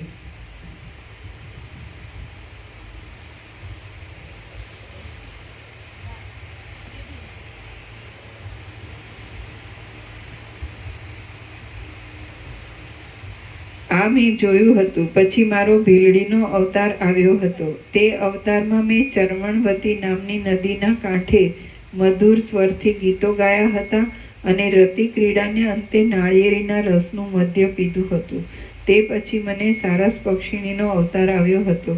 એ અવતારમાં પ્રેમ ભરેલી ભમરીની પેઠે નિશ્ચળ રહીને સત્કાર સહિત મધુર સ્વર કરતા કરતા યથેષ્ટ સુરતો ખેલીને મેં મને અધીન થયેલા સારસને સારી રીતે તૃપ્ત કર્યો હતો. તે પછી અન્ય અવતારમાં હું યૌવનને લીધે ચપળ મુખવાળી અને ચપળ નેત્રવાળી જન્મી હતી. તે અવતારમાં તાળીઓ તથા તમાલોની નિકુંજોમાં મેં મદ ભરેલા કટાક્ષોથી ઉત્પન્ન થયેલા કામદેવના વિકારોપૂર્વક કાંતનું અવલોકન કર્યું હતું. તે પછી મને સ્વર્ગમાં અપ્સરાનો અવતાર આવ્યો હતો. જેમ કમલિની પોતાના સુંદર અંગોથી ભમરાઓને ઝટ રાજી કરે છે,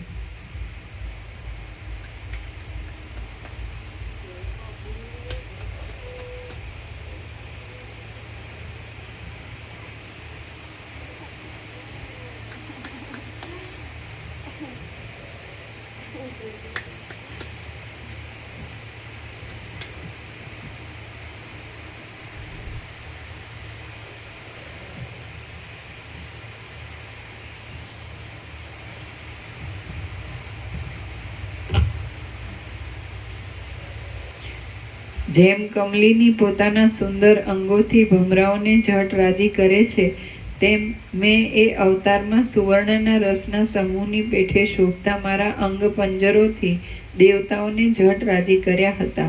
એ અવતારમાં જ મેં મણિઓ, સુવર્ણો, માણિક્યો અને મોતીઓના સમૂહથી શોભતી પૃથ્વીવાળા મેરુ પર્વત ઉપર કલ્પવૃક્ષોના વનની અંદર યુવાનની સાથે રમણ કર્યું હતું. તે પછી મને કાચબીનો અવતાર આવ્યો હતો. એ અવતારમાં હું તરંગોથી વ્યાપેલા પ્રદેશોવાળી તથા ગુચ્છો અને લતાઓથી શોભતી સમુદ્ર તીર ઉપરની એક વન ગુફામાં લાંબા કાળ સુધી રહી હતી. તે પછી મને રાજહંસીનો અવતાર આવ્યો હતો. એ અવતારમાં મેં ઊંચા ઉછળતા તરંગોવાળા તળાવમાં મારા પીંછડારૂપ ચંચળ વસ્ત્રો ઉપર કમળોની ભ્રાંતિથી બેઠેલા પ્રેમભર્યા ભ્રમરોને ઝુલાવ્યા હતા. અને એમ રાજહંસીપણું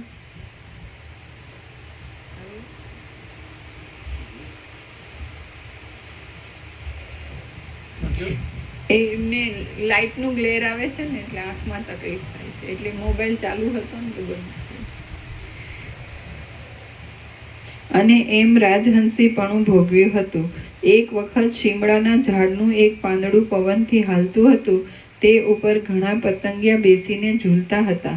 તેમાંથી એક પતંગિયું છૂટું પડી ગયું અને ઘણી ભીડને લીધે તે પાંદડા ઉપર પાછું બેસી શક્યું નહીં. આ મેં તે રાજહંસીના અવતારમાં મરવાના સમયે જોયું હતું. આથી મને રાજહંસીના અવતાર પછી પતંગિયાનો અવતાર આવ્યો હતો અને તે અવતારમાં હું ઘણા જ કંગાલપણાથી વર્તી હતી. તે પછી મને નદીને કાંઠે નેતરના ઝાડનો અવતાર આવ્યો હતો. એ અવતારમાં ઊંચા ઉછળતા તરંગોવાળી પહાડી નદીના તરંગોના અગ્રભાગોના સ્પર્શથી મને વારંવાર આમ તેમ હાલવું પડ્યું હતું. તે પછી મને ગંધમાદન પર્વતના કલ્પવૃક્ષોના સ્થાનમાં વિદ્યાધરીનો અવતાર આવ્યો હતો.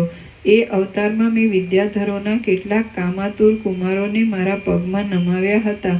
તેમજ ત્યાં જેમ ચંદ્રની કાંતિ ચંદ્રના પ્રતિબિંબોમાં આમ તેમ ગોથા ખાધા કરે છે, તેમ મેં પણ તેમના વિયોગથી આતુર થઈને વિરહની શાંતિને અર્થે કપૂર વેરેલી સેજોમાં ઘણા કાળ સુધી ગોથા ખાધા કર્યા હતા. સંસારરૂપી લાંબી નદીની ચંચળ લહેરોની ઊંચી નીચી એવી અનેક સ્થિતિઓને હું પામી હતી અને તેથી મારું ચિત્ત વ્યાકુળ થયું હતું. આમ જેમ વાયુવેગી જાતની હરિણી પોતાનો અટક્યા વિના વાયુના પ્રવાહને અનુસરવાનો સ્વભાવ હોવાથી ચારે બાજુ ભમ્યા કરે છે, તેમ હું પણ અનેક પ્રકારના હજારો દુઃખોથી ભરેલી યોનિઓમાં ભમી ભટકી છું. શ્રી યોગ વાસિષ્ઠ મહારામાયણમાં ઉત્પત્તિ પ્રકરણનો લીલાના આખ્યાન સંબંધી જન્માંતર વર્ણન નામનો સર્ગ 27મો સમાપ્ત. સર્ગ 28મો, પાના નંબર 184. બરાબર છે ને? ચાલો. સર્ગ 128મો, દ્રશ્યનું મિથ્યાપણું અને પર્વત તથા પહાડી ગામનું વર્ણન. આ 128મા સર્ગમાં ચિદાકાશનું સત્યપણું હોવાથી દ્રશ્ય પ્રપંચનું મિથ્યાપણું કહેવાશે અને તે પછી પર્વતનું તથા પહાડી ગામનું વિસ્તારથી વર્ણન કરવામાં આવશે. રામ બોલ્યા, કરોડો યોજનની જાડાઈવાળા ઘાટી અને વજ્ર જેવી દ્રઢતાવાળી બ્રહ્માંડની ભીંતમાંથી એ બે સ્ત્રીઓ શી રીતે નીકળી શકી હતી? વસિષ્ઠ બોલ્યા, બ્રહ્માંડ હતું જ ક્યાં, તેની ભીંત હતી જ ક્યાં? તેમાં વળી વજ્રના જેવી દ્રઢતા હતી જ ક્યાં? કશું હતું જ નહીં. એ બે દેવીઓ તો અંતપુરના આકાશમાં જ ઊભી હતી. એ જ પહાડી ગામમાં અને તે જ ઘરના આકાશમાં વસિષ્ઠ નામનો તે બ્રાહ્મણ રાજ્ય ભોગવતો હતો. તે જ મંડપના આકાશનો જે ખૂણો શૂન્ય હતો તેને એ બ્રાહ્મણ રાજા થઈને 4 સમુદ્રોરૂપી છેડાવાળું ભૂતળ દેખતો હતો. એ આકાશમાં ભૂતળ હતું. એ ભૂતળમાં રાજધાની હતી અને એ રાજધાનીના મોટા મહેલમાં તે અરુંધતી લીલા થઈને રહેતી હતી. તે જ લીલાએ સરસ્વતીની પૂજા કરી હતી અને તેમને વશ કર્યા હતા. તેથી લીલા સરસ્વતીની સાથે ઘણા આશ્ચર્યોથી મનનું આકર્ષણ કરનારા બ્રહ્માંડમાં આકાશનું ઉલ્લંઘન કરીને ગઈ હતી.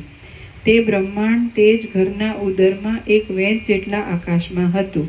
એ બ્રહ્માંડમાંથી નીકળી તે બીજા બ્રહ્માંડમાં આવી અને પછી પહાડી ગામમાં પોતાના ઘરની અંદર આવીને ઊભી રહી. જેમ શૈયામાં સૂતેલો એક સ્વપ્નમાંથી બીજા સ્વપ્નમાં જઈને બીજી શૈયામાં સૂવે છે, તેમ લીલા પણ એક બ્રહ્માંડમાંથી નીકળી બીજા બ્રહ્માંડમાં જઈને ત્યાં પોતાના ઘરમાં આવી. એ સઘળું આભાસ માત્ર હતું.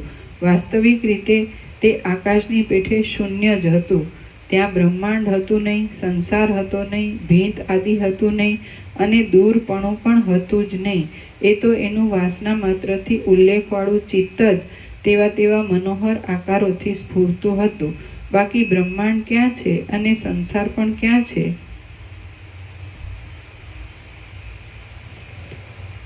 જેમ વાયુના હાલવા ચાલવાના યોગથી આકાશને જ વાયુરૂપ કલ્પી લેવામાં આવે છે, તેમ આવરણ રહિત અને અંત રહિત ચિદાકાશને જ તેમણે પોતાના ચિત્તથી બ્રહ્માંડ રૂપ કલ્પી લીધું હતું.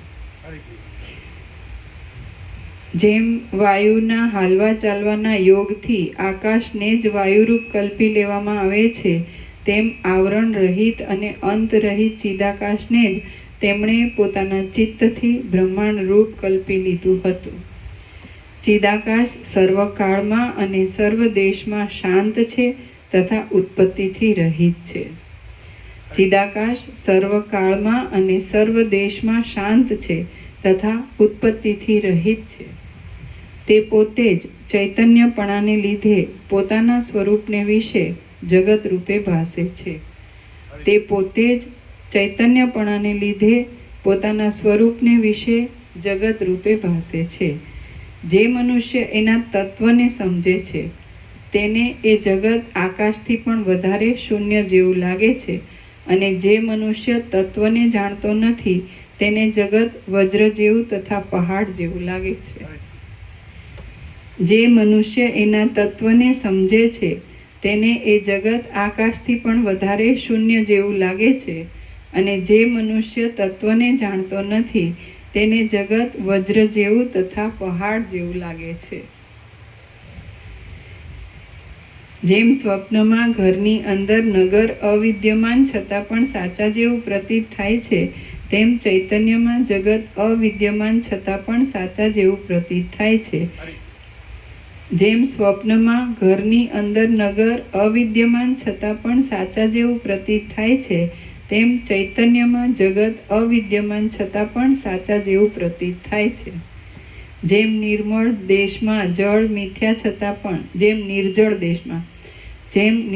દેશમાં જળ મિથ્યા છતાં પણ સાચા જેવું પ્રતીત થાય છે, અને જેમ સુવર્ણમાં કંકણપણું મિથ્યા છતાં પણ સાચા જેવું પ્રતીત થાય છે, તેમ ચૈતન્યમાં દ્રશ્યપણું મિથ્યા છતાં પણ સાચા જેવું પ્રતીત થાય છે. પછી હે રામ, એ પ્રમાણે પરસ્પર વાતો કરતી એ લલિત આકારવાળી લલનાઓ સુમનોહર ડગો ભરતી ભરતી ઘરમાંથી બહાર નીકળી ગામના લોકોથી અદૃશ્ય રહીને તે બંને મોઢા આગળના પર્વતને જોવા લાગી. તે પર્વત ગગનની ગુફાને ચૂમતો હતો અને જાણે સૂર્યના મંડળને અડતો હતો. એ પર્વતમાં અનેક વર્ણોવાળા સઘળા વિચિત્ર વનો પ્રફુલ્લિત થઈ રહ્યા હતા, અને અનેક ઝરણાઓના નાદની સાથે વનના પક્ષીઓ શબ્દ કરી રહ્યા હતા. વિચિત્ર મંજરીઓના સમૂહો વડે ત્યાંના વાદળાઓનું મંડળ પિંગળપણું લાગતું હતું. તે વાદળા બહુ સુંદર દેખાતા હતા, અને ત્યાં સ્વચ્છ ગુચ્છની લતાઓના અગ્રભાગો આગળ સારસ પક્ષીઓ વિશ્રામ લેતા હતા. નેતરના વૃક્ષોના પ્રબળ વિસ્તારથી ત્યાં સઘળી નદીઓના કિનારાઓ ઢંકાઈ ગયા હતા, અને પવન શિલાઓના ખાડાઓમાં ઉગવાને લીધે વૃક્ષોને નહીં પહોંચી શકેલી લતાઓને કંપાયમાન કરતો હતો. જાણે આકાશરૂપી ભંડારની ભીતો હોય એવા વાદળા ત્યાં અગ્રભાગમાં પુષ્પોવાળા વૃક્ષોથી ઢંકાઈ ગયા હતા. શિખરો ઉપરથી પડતા નદીઓના લાંબા પ્રવાહો ત્યાં મોતીની માળાઓની પેઠે શોભતા હતા.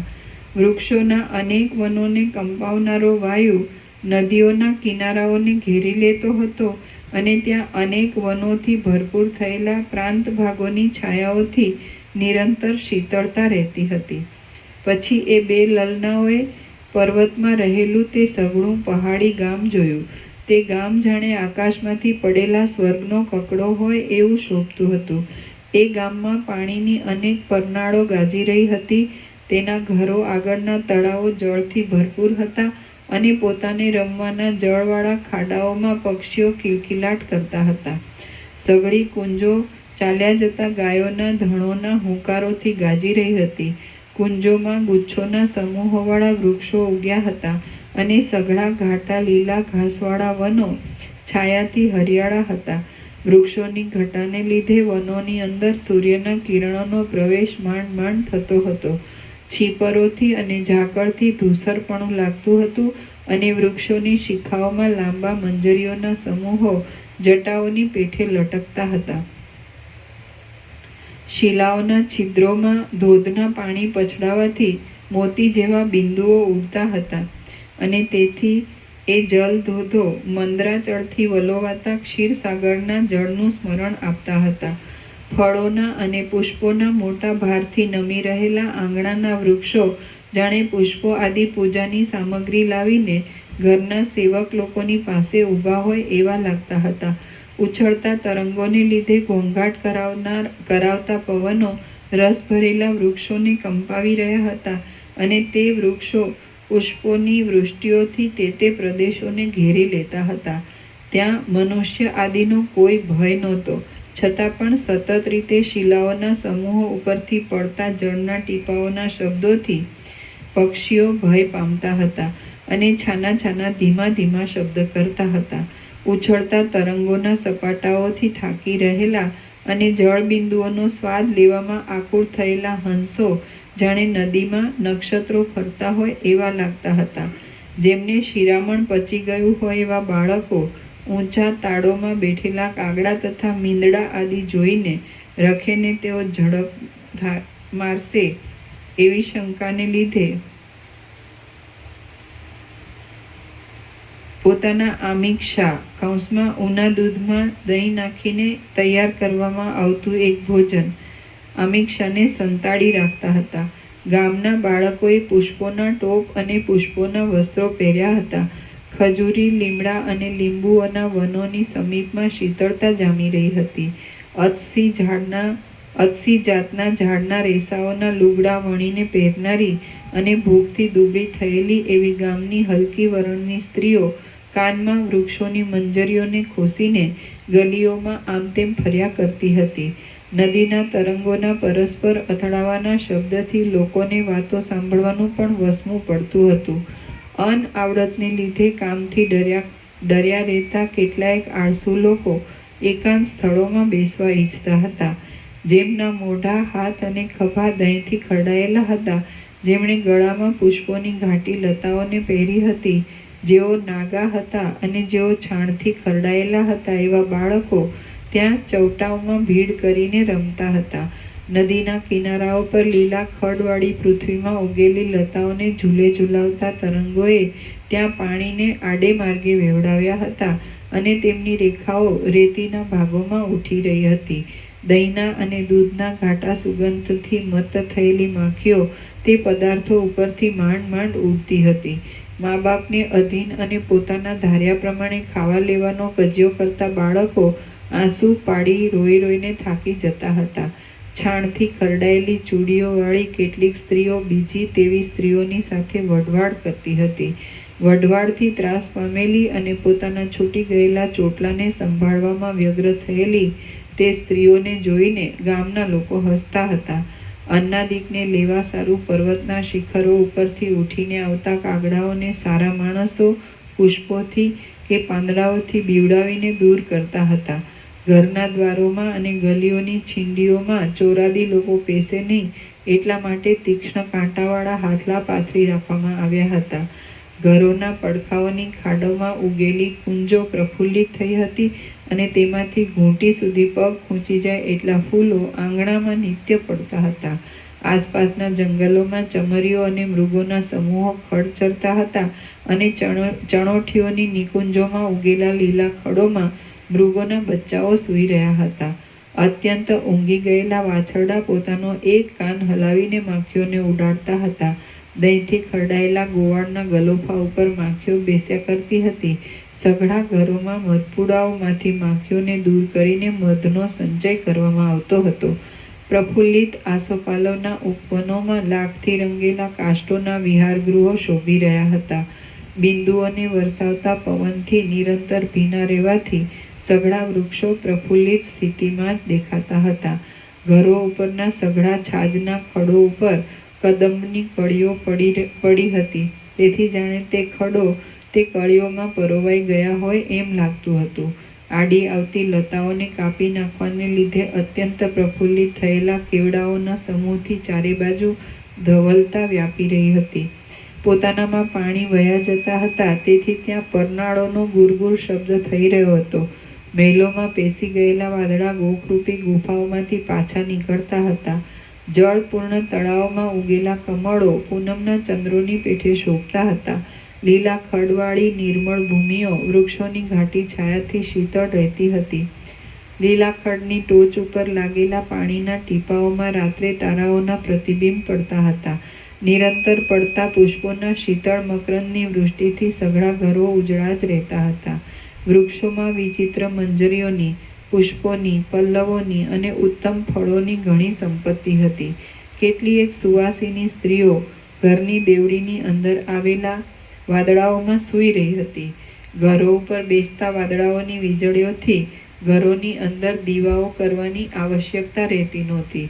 ગુફાઓમાંથી નીકળતા પવનના ભૂં ભૂં શબ્દોથી મંડપોમાં મોટો ઘૂમકાર મચી રહ્યો હતો. ચકોર અને હારીત વગેરે પક્ષીઓ તેમજ હરિણી વગેરે પશુઓના ચલનથી મંદિરો અત્યંત રમણીય થઈ રહ્યા હતા. પ્રફુલ્લિત થયેલા પુષ્પોમાંથી નીકળતા ઘાટા સુગંધથી સંયુક્ત થયેલા અને મંદ મંદ રીતે આવવા લાગેલા પવનોને લીધે ઘર આગળના વૃક્ષોના પાંદડા હાલતા હતા. કેટલીક લલનાઓ લાવા અને મેનાદી પક્ષીઓને બોલવાનું શીખવવામાં લાગી ગઈ હતી. ત્યાં ચક્રવાક, કોયલ અને કાળી ડોકવાળા કાગડાઓનો કોલાહલ વ્યાપી રહ્યો હતો. શાલ, તાડ, તમાલ અને કમળોના નીલ ફળોની પંક્તિઓ ચારે બાજુ જોવામાં આવતી હતી. લતાઓએ કંકણની જેમ સારી રીતે વીંટાઈને વૃક્ષોને શોભાવ્યા હતા. એ પર્વતના સ્થાનકો ચપળ પલ્લવોવાળી લતાઓથી ઘેરાયેલા હતા અને પ્રફુલ્લિત થયેલા કદલ, કેળના પોટા અને શિલીંદ્ર, બિલાડીના ટોપ આદિ પુષ્પોથી મહેક મહેક થતા હતા. તેમાં તાળીઓના અને તમાલોના ડોલી રહેલા પાંદડાવાળા મંડપો હતા અને બગીચાઓના પ્રફુલ્લિત પુષ્પોવાળા વૃક્ષોથી તે સ્થાનકો શીતળતાવાળા હતા. તેઓમાં રહેલા ગાયોના ધણો પાણીમાંથી ઉતરતા આકુળ થઈને હુંભા હુંભા શબ્દ કરતા હતા. નીલતાવાળા ધાન્યોની અને પુષ્પોના સ્થળોની ત્યાં ભારે શોભા જામી રહી હતી. નદીઓના વેગ કિનારાઓ ઉપર ઉગેલા વૃક્ષોના સમૂહથી ઢંકાઈ ગયા હતા અને ઘાટી રીતે પ્રફુલ્લિત થયેલી લતાઓના અગ્રો ચંદરવા જેવા થઈ રહ્યા હતા. ઉપવનોમાં ડોલરોના મકરંદનો સુગંધ ફેલાઈ રહ્યો હતો અને સુગંધથી મદાંધ થયેલા ભમરોએ કમળને ઢાંકી દીધા હતા. કમળોની પંક્તિના પરાગથી આકાશનો ભાગ રાતો થઈ રહ્યો હતો. આમ એ સ્થાનકોએ પોતાની શોભાથી ઇન્દ્રના સ્થાનકોની શોભાને પણ હઠાવી દીધી હતી. વેગથી ચાલતી પહાડની નદીઓની ઘૂઘવાટી સંભળાતી હતી. ડોલર જેવા ધોળા વાદળાની કાંતિથી ચોમેર ઝળાઝળા થઈ રહ્યું હતું. મહેલો ઉપર લતાઓના મંડપો પ્રફુલ્લિતપણાથી શોભી રહ્યા હતા. વિનોદમાં લાગેલા કોયલ પક્ષીઓ મધુર ધ્વનિ કરતા હતા. યુવાન પુરુષો પ્રફુલ્લિત પુષ્પોની પાંખડીઓની શૈયાઓમાં સૂતા હતા. વિલાસીની સ્ત્રીઓએ પોતાના પગ સુધીની માળાઓ પહેરી હતી. સર્વ સ્થળોમાં સુંદર નવીન અંકુરોની શોભા થઈ રહી હતી. શોભી રહેલી ઉત્તમ લતાઓના ઘેરાવાને લીધે યાચક લોકો અંદર જવામાં વ્યાકુળ થતા હતા. ઉત્પન્ન થયેલી કોમળ લતાઓ અને કમળો ચારે બાજુ ગીચ છવાયા હતા. ઘરો વાદળાઓ રૂપી વસ્ત્રોથી વીંટાઈ રહ્યા હતા. લીલા ખડની ભૂમિઓમાં ઝાકળના ટીપાઓ રૂપી મોતીના હારો આનંદ આપતા હતા. મહેલ ઉપર બેઠેલા વાદળાઓની વીજળીઓથી સ્ત્રીઓ ગભરાતી હતી. ચારે બાજુ નીલકમળોની સુગંધ ફેલાઈ રહી હતી. લીલા ખડ ખાવાને સજ્જ થયેલી ગાયો હુંકાર શબ્દોથી મનનું આકર્ષણ કરતી હતી.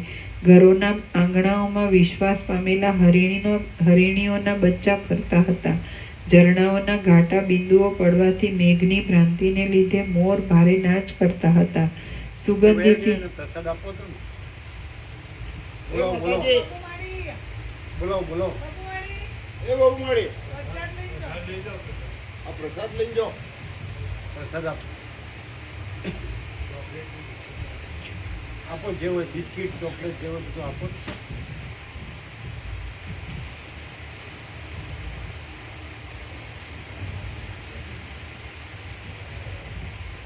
પહેલી જ સ્વીટ પહેલી.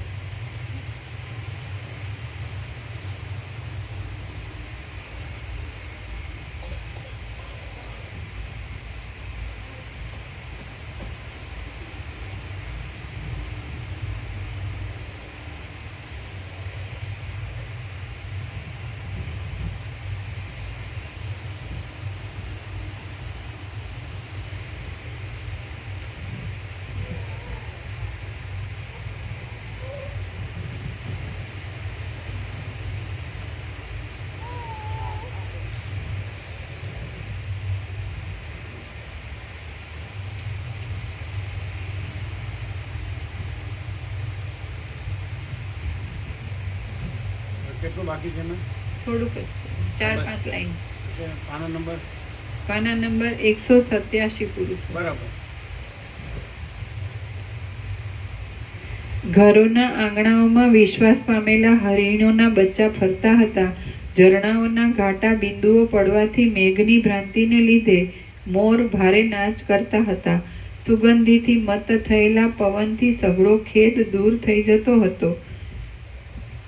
શિખરો ઉપર જ્યોતિર્લતા નામની ઔષધિઓ દીવાઓની પેઠે પ્રકાશતી હતી. તેથી લોકો દીવાઓને ભૂલી જતા હતા. પક્ષીઓના અનેક માળાઓમાં પક્ષીઓ કોલાહલ મચાવી રહ્યા હતા. ચારે બાજુ ઝરણાઓના કોલાહલથી માણસોની પરસ્પરની વાતો બરાબર રીતે સંભળાતી ન હતી અને મોતીના સમૂહ જેવા ઝરણાઓના ટીપા પડવાથી સઘળા વૃક્ષો, લતાઓ, ખડો અને પલ્લવો શીતળ થઈ ગયા હતા. નિરંતર ઉઘડેલા પુષ્પોથી પ્રકાશી રહેલા એ ગિરિ મંદિરોની અવર્ણનીય શોભાને કોણ વર્ણવી શકે એમ છે. શ્રી યોગ વાસિષ્ઠ મહારામાયણમાં ઉત્પત્તિ પ્રકરણનો લીલાના આખ્યાન સંબંધી ગિરિગ્રામ વર્ણન નામનો સર્ગ 28મો સમાપ્ત. ઓમ ઓમ ઓમ. પ્રસાદ આપી દે. પ્રસાદ આપી દે. અને ઢાંકવાનું કાંઈ છે કે નહીં?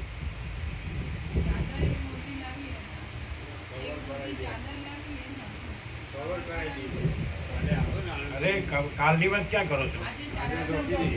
અને બાંધવાનું પાછું. એ તો શું થશે, પેલી બિલાડી કે કૂતરું કે બધું બગાડશે. હનુમાનજી કે દોરી બાંધવાની. એ આસન તો લઈ લઈશું અંદર. હા, આસન લઈ લેવાના. આ બે. અને આને ઢાંકીને દોરી બાંધો. અને અંદર કૂતરું બિલાડી બેસે નહીં. બરાબર? ઢાંકવાનું. અને આવો ઓઢો બનાવી દીધો હોય ને આખો તો ચાલે. નીચે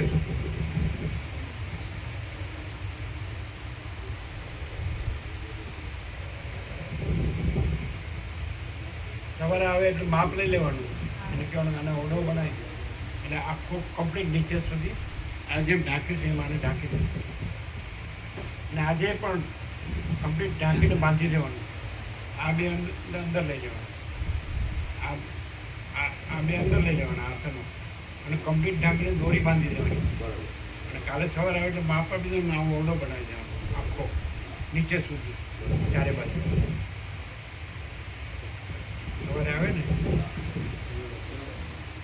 પણ આજે ઢાંકી દેવાનું.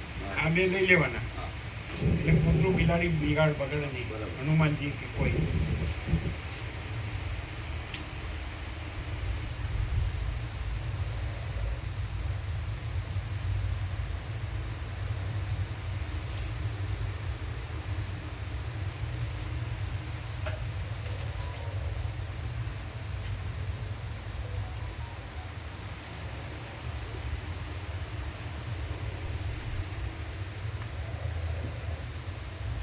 કાલે આવશે ને પેલા?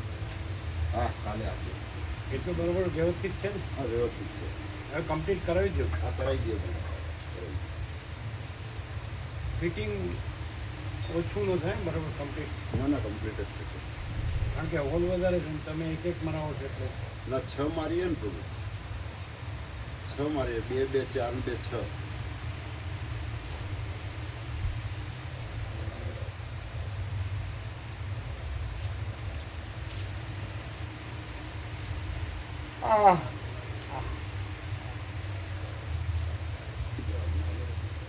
હવે કેમ છે? બીપી કંટ્રોલ થઈ ગયું? એ તો ફરી માપ્યું હતું ત્યારે નોર્મલ થોડુંક જ વધારે હતું પહેલાં જેટલું ડોઝ અડધો કર્યો પહેલાંમાં.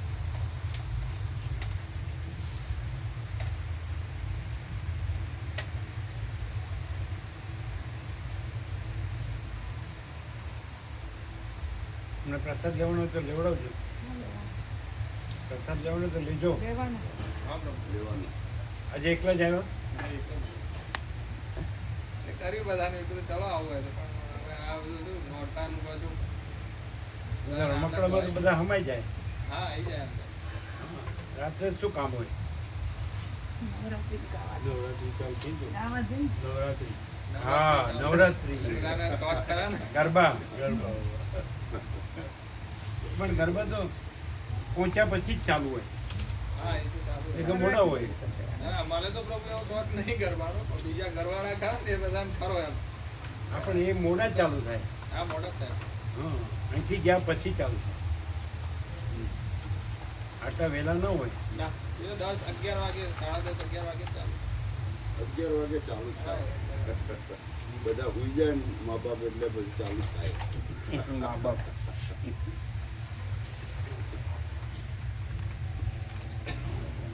ન ગણવાના મા બાપ. હા.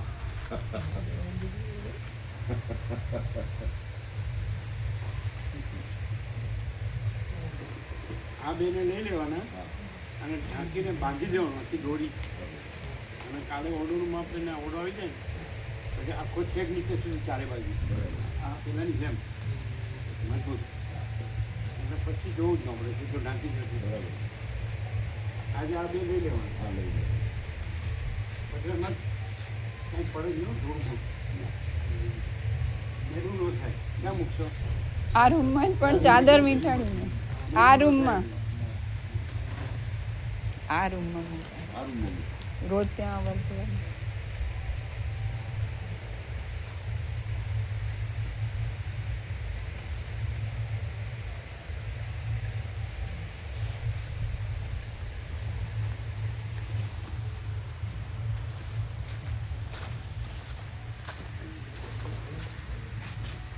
દરવાજો બંધ છે જોજો નહીં તો કૂતરા આવશે. પેલા ગયા એટલે દરવાજો બંધ કર્યો. હા કર્યો.